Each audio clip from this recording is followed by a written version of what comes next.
Yürü. Haydi.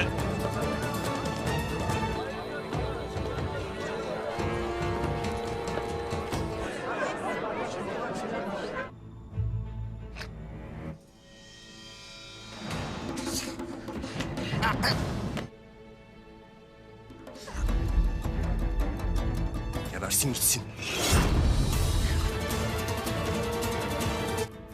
Sırma Hatun'u altın...